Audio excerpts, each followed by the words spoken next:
So we now have an idea of who's staying and who's going. We already have 8 people dialed in from across the country, from Austin, Texas, I believe. Bravo. Dallas, Texas, Little Rock, Arkansas, and other people around the Boston area are virtually right now online to hear this presentation. I'm so proud of you. I will now introduce Dr. Michopoulos, one of the most famous speakers in the Boston area, who has worked in Hellenic College, Holy Cross for over 30 years. He taught Greek to the priests. It used to be a requirement, the Greek priests that were in Hellenic College, Holy Cross. It used to be a requirement for them to speak Greek. It's no longer a requirement, but there are a lot of other requirements. So with this said, gives me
It needed the blessings sometimes, as today. I know that the American Army as well has its own branch. As a matter of fact, there are Orthodox priests in the American Army. So as even today, the armies use the clergy, at that time it was impromptu and it was forced by the circumstances. Actually, we start with the sacrifice of the patriarch. Patriarch Gregorius V was hanged. And it's interesting that he was hanged on Easter Day, just as we had, our Easter recently. So along with members of the Holy Synod in Constantinople, and then they threw, after 3 days, they threw his body into the sea, and some fishermen found his body and they took it. That's very interesting where they took it. They took to Odessa, which at that time belonged to Russia, and they buried him there. So it's an interesting thing that you have Odessa, where the Philikieteria is created and where the body is buried. The next one of the clergy that... read the disclaimer. Oh, yes. The fact that clergy were involved in the Greek Revolution and our conversation about it must not be considered a blessing of war or the taking of human lives, even those of our oppressors. Such actions are always an affront to humanity and to God himself. War in any situation is very challenging for all to navigate. War and such related matters are judged in their own era, not in ours respectively, which is a very nice way to put the complications that arise from this topic.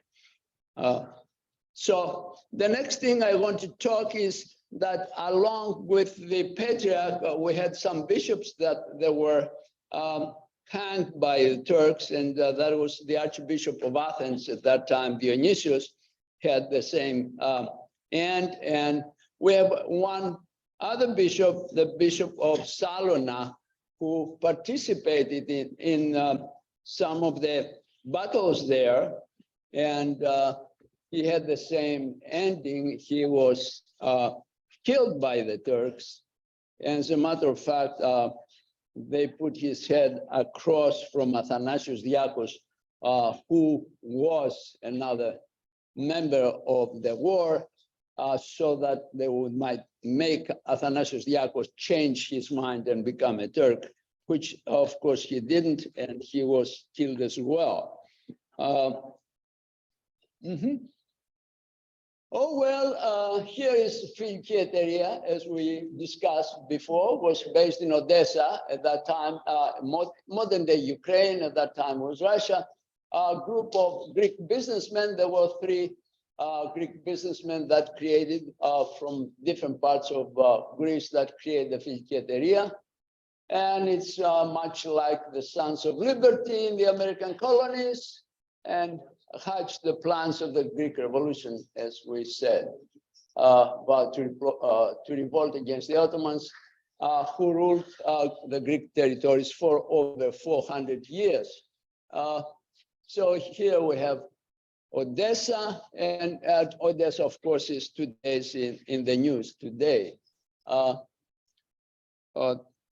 Next slide, it's better to go through that. Germanos III of all patriarchs,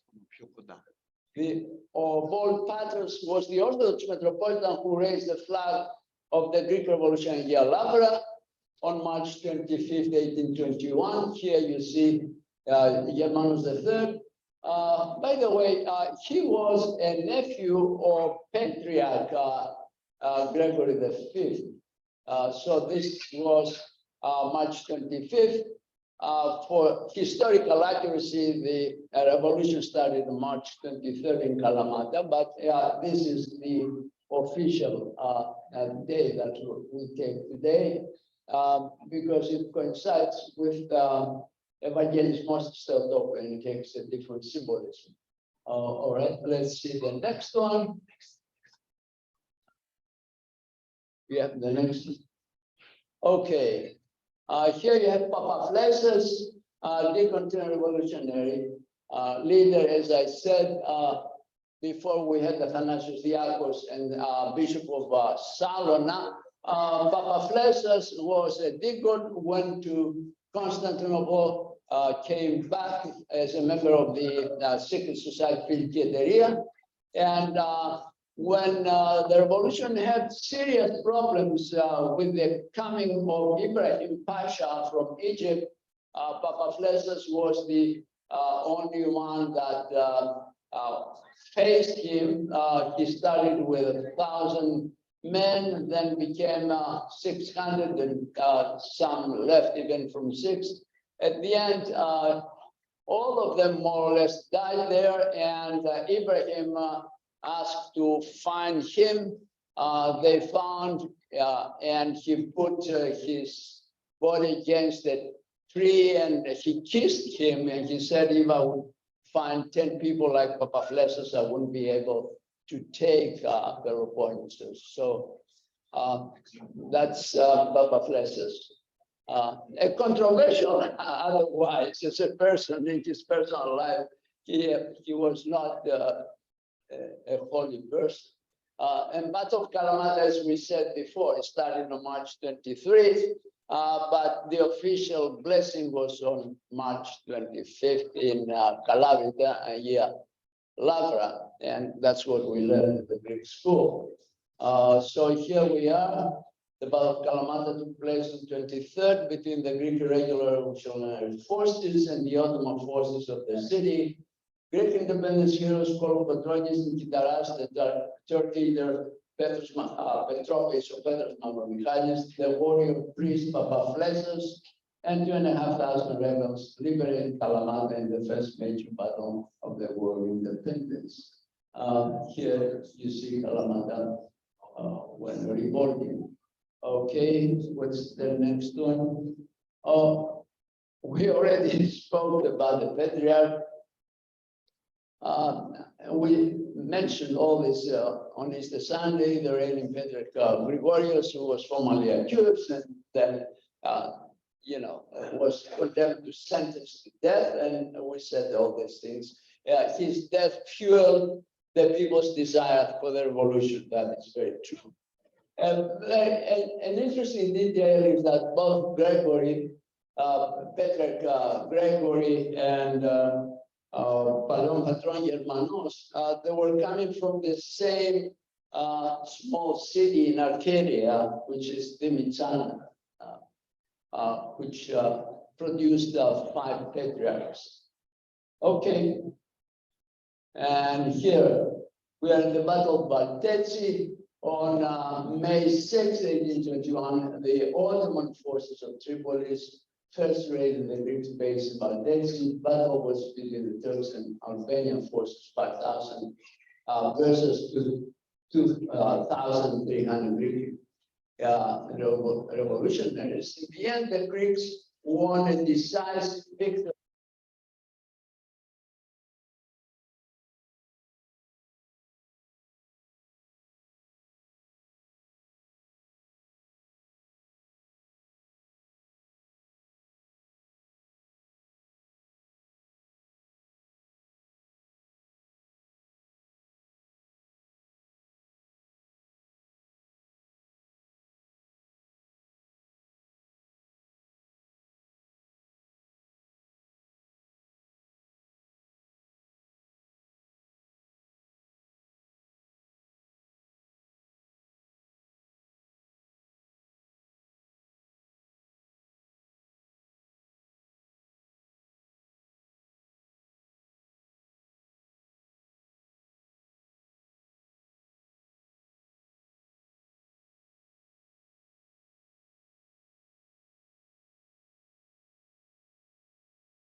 Here we have the decisive naval battle of Navarino.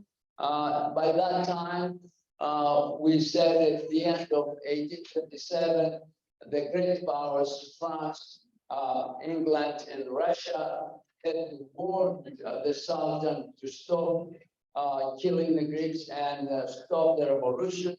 And they sent their fleet there in Navarino, and you have both the Russian, the French, and the British fleet.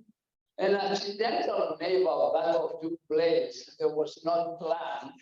It started by accident, and it was good for the Greeks because within 3 to 5 hours, there was no Turkish fleet left, basically. And by losing all the fleet, the Turkish Egyptian fleet, Ibrahim lost the fleet, they couldn't continue the invasion that they had in Peloponnesus. But more than that, it pushed the great powers to get united and present their position to the Sultan to create a free Greece. And eventually, that's what happened through the Protocol of London, which was in 1830. That's the document that guarantees that Greece becomes a free country, which was small, very small, the area of Peloponnesus and Attica, and some of the islands that had participated during the revolution. So that's the final outcome, and it is due to a great extent to this naval battle that obliterated the Turkish Egyptian fleet. So, do I have anything else besides that? There. Okay. Yeah, I think we're on time. I think I will open the floor for any questions, Greek or English, since we came to almost a close. Laskaria Woburn, of course, most of you know her, and you'll have some floats. We'll have Laskaria Woburn next Sunday. She used all her wealth and ships that turned them into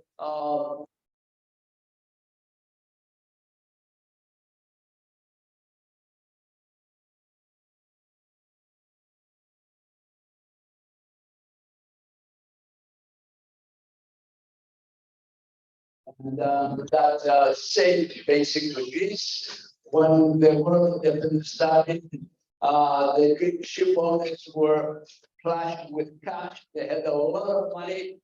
By the end of the revolution, some of them were in the poor category, were very, very poor because they put everything there for the revolution. So I think, do we have anything more? That's it? Yeah. Any questions? Be happy. Yes. Yes. What the priests, the bishops, are they supporting Ukraine? Are they supporting Russia? Which bishop you're talking about? The priest and the bishop. To be honest, I'm not very, I don't follow things very closely. So I guess Ukraine is a big country. It's 55 million. I don't know if there's a unanimity on anything in any country. So, but I cannot comment. It's outside the scope of my. If you want to have anything about Greek, I'll be happy to. Anybody else? Anything else? So, if not, a couple of things that I wanted for you to remember is there is another saying by Kolokotronis when they asked him about the faith and the country. And he said in his speech at the University of Athens there, when we started the revolution, we first said, αγωνιστήκαμε υπερπίστεως και πατρίδος. And we still use that, υπερπίστεως και πατρίδος. But it's interesting, he said, first we put the faith and then for God and country, and God came first. And another interesting thing that I found through my research was that at the second Ethnosynέλευση in Epidavros, Epidaurus, the year 1822, the second year of the revolution, they created, it says, it's something, an original thing in the world history. The Greeks created a constitution before they had a country. The revolution was still going on. They created in 1822 στην Εθνοσυνέλευση το Σύνταγμα, and there the definition of a Greek or of Greek ηθαγένεια, who is Greek, they state there that Greek is whoever is born on our land and he's an Orthodox. That was the definition. If someone is an Orthodox and is born here, he can claim his Greek citizenship. And that was, I found it quite interesting. So, anybody else? Anything else? Our priest was information. If you would get to play all the time. So thank you so much for spreading the word. I can't hear you. Oh, I'm loud.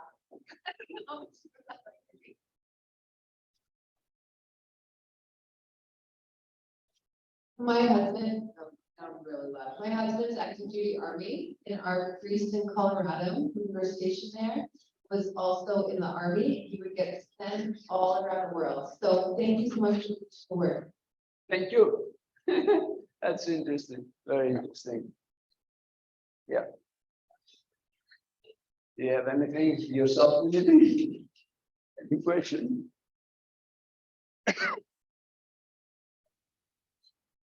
Where We did it on time, right?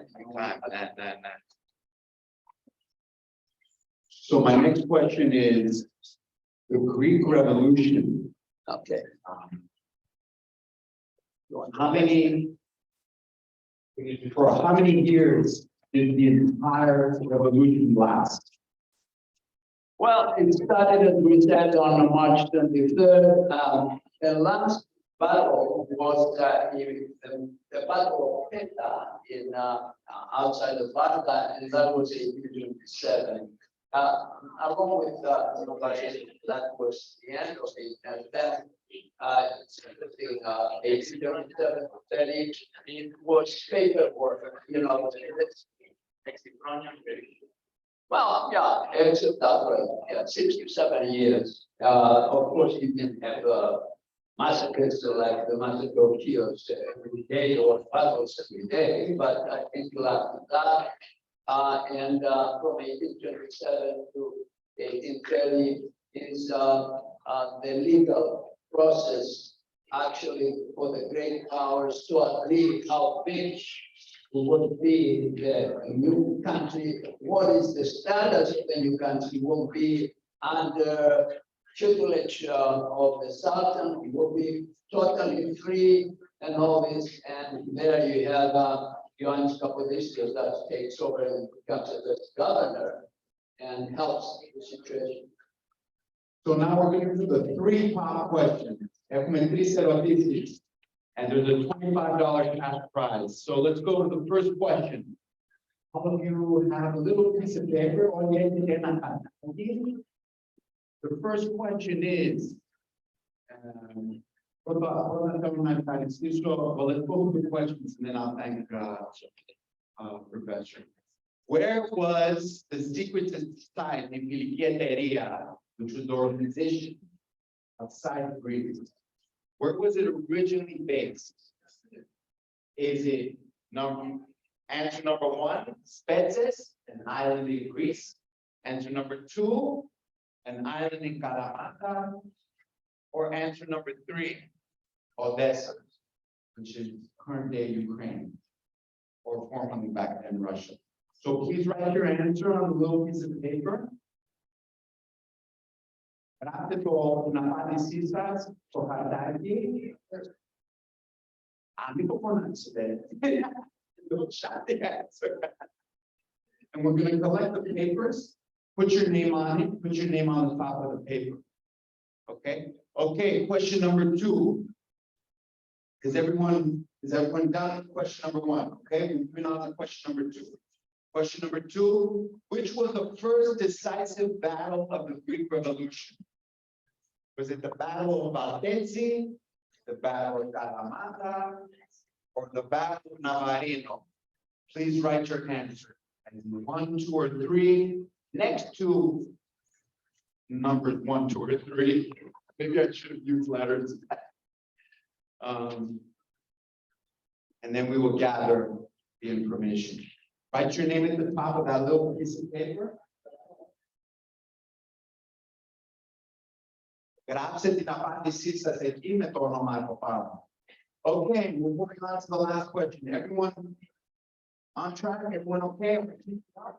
It's the last question, we're almost done. Hang in here. The last question, which clergy was famous for blessing the arms of the War of Independence?